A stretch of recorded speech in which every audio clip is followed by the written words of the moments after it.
Episode 4 की शुरुआत में हम लोग उस वुल्फ को देखते हैं जो कि जिन के ऊपर हमला कर देता है। तभी जिन छलांग लगाकर उसके सारे अटैक से बच रहा होता है। जिन फील कर रहा होता है कि उसकी बॉडी काफी ज्यादा हल्की हो गई है। जिन जैसे नीचे आता है वो अभी भी कांप ही रहा होता है। वो अब कहता है कि मेरा डर कब तक खत्म होगा, मैं यहाँ नहीं मरूंगा। ऐसा बोलने के बाद वो उस वुल्फ को काफी जोर से मुक्का मारता है जिससे कि वो वुल्फ दूर जाकर गिरता है। जिन अब कहता है कि मैंने जो स्ट्रेंथ एबिलिटी बढ़ाई थी उससे इतना डिफरेंस हो गया, लेकिन ये वुल्फ अभी भी मुझसे स्ट्रॉन्ग है। वो वुल्फ वापिस से जिन के ऊपर हमला करने के लिए आता है। जिन भी अब लगातार उसके मुक्के मारा होता है लेकिन उसके अटैक काम नहीं कर रहे होते हैं, इसलिए उसे उसके अटैक को डॉज करना पड़ता है। जिना समझ जाता है कि वो अकेले इस वुल्फ को नहीं हरा सकता है, इसलिए वो अब वहाँ से भाग जाता है। लेकिन वो वुल्फ अभी भी उसका पीछा कर रहा होता है। वो उसके अटैक को डॉज करके साइड में आ जाता है और सोचता है कि काश मेरे पास एक मैजिकल वेपन होता। तभी उसे एक चीज याद आती है। वो अब अपनी इन्वेंट्री खोलता है और उसमें से एक तलवार बाहर निकाल लेता है। और अब जैसे वो वुल्फ उसके पास आता है, जिन उसके ऊपर हमला कर देता है जिससे वो वुल्फ घायल होकर पीछे गिर जाता है। जिन अब कहने लगता है मुझे नहीं पता था कि ये तलवार मेरे पास है। किम ने शायद बताया था कि इस तलवार के उसने 3 मिलियन पैसे दिए थे। इतनी महंगी चीज तो मैं कभी नहीं खरीद सकता हूँ, ये एक इमरजेंसी है, मैं इसे अच्छे से यूज करूंगा। जिन को जितना भी दर्द हो रहा होता है वो गायब हो जाता है। तभी उसके सामने और भी वुल्फ आ जाते हैं। उन्हें देखकर जिन कहता है कि अब मेरे पास वेपन है, मैं डर नहीं रहा हूँ। उसकी तलवार अब जमीन में ही अटक जाती है। ये देखकर वो वुल्फ उसके ऊपर हमला करने के लिए आते हैं। तभी जिन अपनी पूरी पावर दिखाकर उस तलवार को बाहर निकालता है और उस वुल्फ के ऊपर हमला करता है, लेकिन वो वुल्फ उसकी तलवार को मुंह से पकड़ लेता है। तो जिन अब उसके पेट पे काफी जोर से उसे लात मार के दूर कर देता है और साथ में ही वो उसे तलवार मारकर काट देता है। जिन अब कहते हैं कि अगर मैं इन वुल्फ को उन स्टैचूज के साथ कंपेयर करूं तो ये वुल्फ तो कुछ भी नहीं है। हम लोग अब देखते हैं कि वो जो एक और वुल्फ बचा होता है वो डर के मारे वहां से भाग जाता है। तो अब जिन भी रिलैक्स होकर वहां पर बैठ जाता है। वो अब देखते हैं कि वो लेवल 2 का हो गया है। वो अब कहते हैं कि जब मैं डेली क्वेस्ट कर रहा होता हूँ तो ये चेंज नहीं हुआ था। लगता है लेवल इसलिए बढ़ा क्योंकि मैं अभी असली फाइट कर रहा हूँ और वैसे जो मेरी चोट है वो भी हील हो गई है। लेवल अप होने की वजह से मेरे सारे स्टैट भी ऊपर चले गए हैं। टोटल 5 पॉइंट मिले हैं। डेली क्वेस्ट से तो फाइटिंग ही काफी ज्यादा एफिशिएंट है। पता नहीं 1 पॉइंट से कितना ज्यादा डिफरेंस होता है, लेकिन मेरी स्ट्रेंथ ऑब्वियसली बड़ी है। अभी मेरी स्ट्रेंथ 32 है, लेकिन अभी से मुझे फील हो रहा है कि मेरी बॉडी हल्की हो गई है। शायद से मैं गलत हो सकता हूँ, लेकिन जितनी मेरी बेस एबिलिटी बढ़ती है उतने ही मुझे पॉइंट्स मिलते हैं। लगता है मैं स्ट्रॉन्ग हो सकता हूँ। लगता है मैं बस ओवर रिएक्ट कर रहा हूँ। ये तो बस 5 छोटे से बीस्ट ही थे। ऐसा बोलने के बाद वो उस वुल्फ के पास आता है जो कि उसने मारा था और सोचते है कि क्या मुझे इससे एसेंस स्टोन मिलेगा, लेकिन वो देखता है कि उसको इसके बदले में आइटम्स मिले हैं। जिन्हें समझ जाता है कि ये वाले डंजन के मॉन्स्टर और जो गेट वाले मॉन्स्टर होते हैं वो अलग अलग हैं। मेरे साथ चीजें गेम की तरह हो रही हैं। वो देखता है कि उसके पास एक शॉप का ऑप्शन भी होता है। उसका लेवल कम है इसलिए वो कोई चीज खरीद नहीं सकता है, लेकिन जो आइटम उसे उस वुल्फ से मिला था वो उसे बेच देता है, जिसके बदले में उसे 20 गोल्ड कॉइन मिलते हैं। जिन सोचने लगता है कि आखिर इन पैसों की कितनी कीमत होती होगी। मैं अभी ई रैंक के डंजन में हूँ तो शायद से ये इतनी भी ज्यादा कीमती नहीं है। अब मुझे क्या करना चाहिए? जब तक मैं बॉस को नहीं हरा दूं या फिर टेलीपोर्टेशन स्टोन ना मिल जाए मैं यहाँ से बाहर नहीं जा सकता हूँ। कुछ तो करना होगा क्योंकि अगर मैं ज्यादा देर तक यहाँ पर रुकूंगा तो मेरा खाना खत्म हो जाएगा। भले ही ये ई रैंक का डंजन हो, मुझे नहीं लगता कि मैं इस डंजन के बॉस को अकेले हरा पाऊंगा। मुझे पहले लेवल अप करना चाहिए, हो सकता है उससे पहले मैं मर भी जाऊँ। तभी वो देखता है कि उसके सामने अब काफी सारे वुल्फ आ जाते हैं। उन्हें देखकर जिन कहते हैं कि मैं डरूंगा नहीं, मुझे पता है कि मरना कैसा होता है। जिसके बाद वो उन सभी वुल्फ से अकेले लड़ने के लिए चला जाता है। वो अब उन सभी वुल्फ से कहते हैं कि मैं इतना इजीली नहीं हारूंगा और मैं नहीं चाहता कि तुम लोग भी इतना इजीली हार जाओ। मुझे काफी बुरा लगेगा अगर मैं तुम लोग को काफी जल्द खत्म कर दूंगा। तो जिन अब फ्लैशबैक याद करते हैं कि किस तरीके से वो हंटर बना था और वो खुश हो गया था कि फाइनली वो अपने मॉम के इलाज के लिए पैसे ला पाएगा। वो अब एक स्माइल करता हुआ उन सभी वुल्फ को मार रहा होता है और कहते हैं कि अगर मैं स्ट्रॉन्ग बन सकता हूँ तो मैं रूल्स को फॉलो करूंगा। वो अब जैसे उन सभी वुल्फ को मार रहा होता है उसका काफी सारा लेवल अप हो रहा होता है। उसे अब एक टाइटल भी मिल जाता है जो कि होता है वुल्फ असैसिन का। दूसरी तरफ अब वापस से हम लोग रोड का सीन देखते हैं जहाँ पर वो गेट अभी तक बंद नहीं हुआ है। उसे देखकर लोग परेशान हैं। जिसके साथ हम लोग जिन की तलवार देखते हैं जिसकी हालत काफी बुरी हो चुकी है। वो अब कहता है कि आखिर में वेपन्स डिस्पोजेबल होते हैं, अगर महंगे वेपन्स भी खरीद लो तो उनकी हालत ऐसी हो जाती है। वो अब देखते हैं कि उसे काफी सारे आइटम्स मिले हैं और साथ में टेलीपोर्टेशन स्टोन। वो सोचने लगता है क्या मैं इस डंजन को छोड़कर चले जाऊं, लेकिन क्या पता मुझे फिर कभी इतना इजीली लेवल अप होने का मौका ना मिले। क्या पता टेलीपोर्टेशन स्टोन यूज करने के बाद ये डंजन गायब हो जाए। जिन अब डिसाइड करते हैं कि वो इस डंजन को और ज्यादा एक्सप्लोर करेगा। यही सोचकर अब वो आगे बढ़ता है। दूसरी तरफ अब जूहू को दिखाया जाता है जो कि हंटर एसोसिएशन से उस दिन के लिए माफी मांग रही होती है कि वो उस दिन आ नहीं पाई। तभी उसे पता चलता है कि आसपास एक डंजन ब्रेक हुआ है। ये सुनकर वो सोचती है कि अगर मैं उस दिन चली जाती तो ऐसा नहीं होता। फोन पे वो बंदा उसे बताता है कि हम लोग हंटर्स को इकट्ठा कर रहे हैं डंजन ब्रेक को संभालने के लिए, लेकिन हीलर्स की कमी है, क्या तुम आ पाओगी? जूहू अब याद करती है कि किस तरीके से जिनवू ट्रेनिंग कर रहा था। वह फोन पर कहती है ठीक है मैं आ रही हूँ। वहीं दूसरी तरफ हम लोग जिनवू को देखते हैं जिसका काफी ज्यादा लेवल अप बढ़ चुका है और वो इजीली से काफी सारे मॉन्स्टर्स को हरा रहा है। वो अब कहता है कि जो मॉन्स्टर के जो नाम का कलर है वो चेंज हो गया है। मतलब अगर जो व्हाइट कलर है वो दिखाता है कि मॉन्स्टर कमजोर है, अगर ऑरेंज कलर है तो मॉन्स्टर उसी के लेवल का है, लेकिन अगर रेड है तो मॉन्स्टर काफी ज्यादा स्ट्रॉन्ग है। जिन वो अब कहते हैं कि जिन मॉन्स्टर से मैं पहले लड़ रहा था उनका कलर पहले रेड था लेकिन अब व्हाइट हो गया है, इसका मतलब मैं और स्ट्रॉन्ग बन गया हूँ। लेकिन भले मैं लेवल बढ़ गया हो, मुझे नहीं लगता कि मैं नीचे वाले मॉन्स्टर्स को हरा सकता हूँ। परसेप्शन एबिलिटी से मैं बता सकता हूँ कि नीचे वाला मॉन्स्टर काफी खतरनाक है।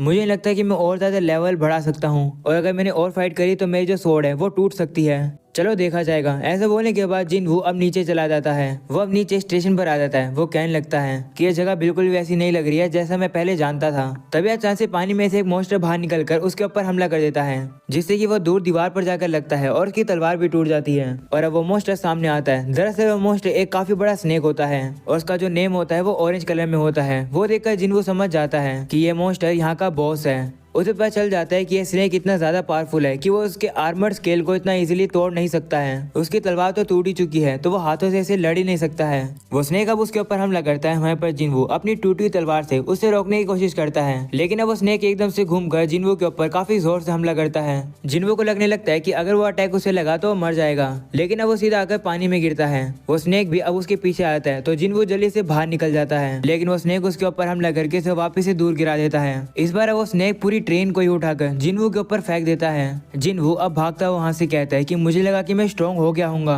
लेकिन लगता है मैं गलत था। ऐसा बोलने के बाद वो काफी तेज से दौड़कर उस ट्रेन से बच जाता है और कहता है कि इतना काफी नहीं है, मुझे और कितना ज्यादा स्ट्रॉन्ग होना होगा, मुझे कितनी ज्यादा मेहनत करनी होगी एक अच्छी जिंदगी जीने के लिए। ऐसा बोलने के बाद वो खड़ा होकर उस स्नेक से लड़ने के लिए तैयार हो जाता है। अगले सीन में जिन याद करता है कि जब उसने सोंग से बात करी थी तो सोंग ने उससे कहा था कि मैंने सुना है कि लोग तुम्हें मैनकाइंड का सबसे कमजोर हंटर बुलाते हैं, जो तुम्हें ये बुलाता है वो लोग पागल हैं, और ज्यादा मेहनत करो और उन लोग को गलत प्रूव करो। ये सुनकर जिन कहता है ठीक है।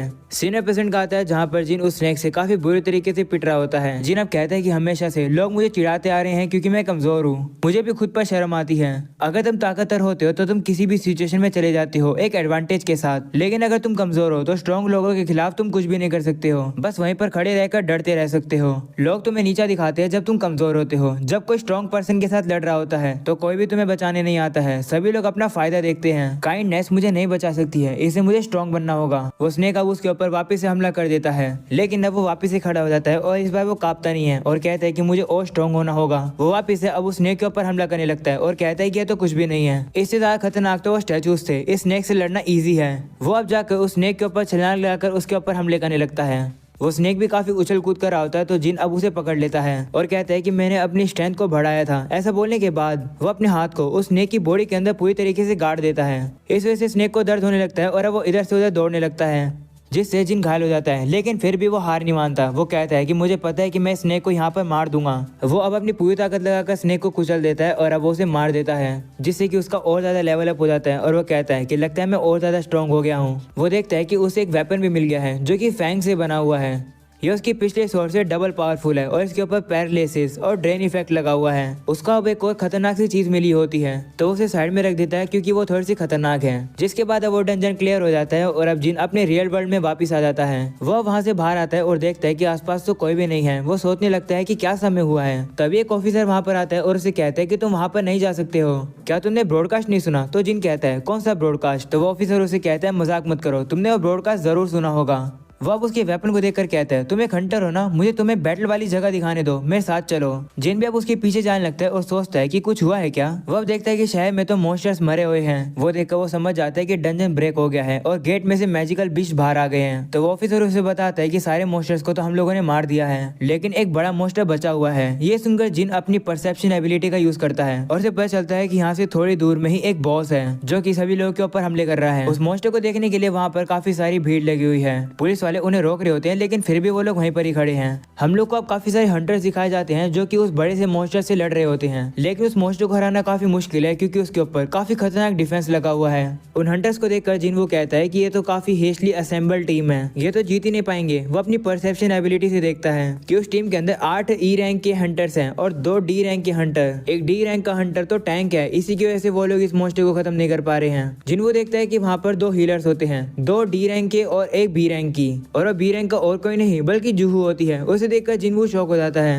तभी एक लड़की जूहू से कहती है कि तुम क्या कर रही हो, बी रैंक की हीलर हो तो थोड़ी सी मदद तो करो। तो जूहू मान जाती है और अब अपनी हीलिंग एबिलिटीज यूज करने लगती है, लेकिन अब उसे वापस से वही स्टैचूज याद आ जाते हैं और अब वो काफी घबरा जाती है और अपनी हीलिंग पावर यूज नहीं कर पा रही होती है। वो देखकर जिन सोचता है कि उस इंसिडेंट को हुए 1 हफ्ता हो चुका है, लेकिन जूहू अभी तक डरी हुई है। खैर उसकी भी क्या गलती है, मैं भी उसी की तरह डरा हुआ था, लेकिन अभी नहीं। ये मॉन्स्टर एक डी रैंक का बॉस है। जिस स्नेक से मैं लड़ा था वो उससे ज्यादा पावरफुल था। मुझे बस इस मॉन्स्टर के डिफेंस को तोड़ना है, बाकी ये हंटर संभाल लेंगे। ऐसा बोलने के बाद जिनवू अपनी टूटी हुई तलवार को उस मॉन्स्टर की तरफ फेंक देता है, जिससे कि उस मॉन्स्टर का डिफेंस टूट जाता है। और अब इसी मौके का फायदा उठाकर सभी हंटर्स उस मॉन्स्टर के ऊपर काफी सारे हमले करते हैं और अब वो उसे हरा देते हैं। वहीं पर वो डी रैंक वाला टैंक सोचने लगता है कि हमारे तो अटैक काम ही नहीं कर रहे थे, अचानक से उस मॉन्स्टर का डिफेंस कैसे टूट गया, हम लोगों ने तो कुछ भी नहीं किया, किसी ने उस मॉन्स्टर के ऊपर ही तलवार फेंक के मारी है, हम 10 लोग मिलके उसे नहीं हरा पाए और ये स्वॉर्ड ने हरा दिया। वो अब एक ऑफिसर से पूछता है कि ये टूटी हुई तलवार किसने फेंकी, तो वो ऑफिसर कहता है एक हंटर ने फेंकी है। वो अब जिनवो को ढूंढने लगता है, लेकिन जिनवो वहाँ पर होता ही नहीं है। वहीं पर अब वो डी रैंक वाला टैंक कहता है कि जिस किसी ने भी वो तलवार फेंकी है वो तो काफी पावरफुल है, क्या वो एक हाई रैंक हंटर है। वहीं पर हम लोग जिनवो को देखते हैं, उसका हाथ काफी स्ट्रॉन्ग बन चुका है और काफी सारे मसल्स भी दिख रही है उसकी हाथ की। जिनवो अब कहने लगता है मुझे नहीं लगा था कि वो मॉन्स्टर एक ही अटैक से खत्म हो जाएगा, वो मॉन्स्टर शायद से पहले से ही कमजोर था। ऐसा बोलने के बाद जिनवो वहाँ से चला जाता है। वहीं पर जिनवो को वहाँ से जाता हुआ देख जूहू देख लेती है और वो थोड़ी हैरान रहती है। और अब यहीं पर हो जाता है ये एपिसोड खत्म। इस वीडियो को लाइक कर देना, चैनल को सब्सक्राइब कर देना। मिलते हैं अगले एपिसोड में, तब तक के लिए बाय बाय।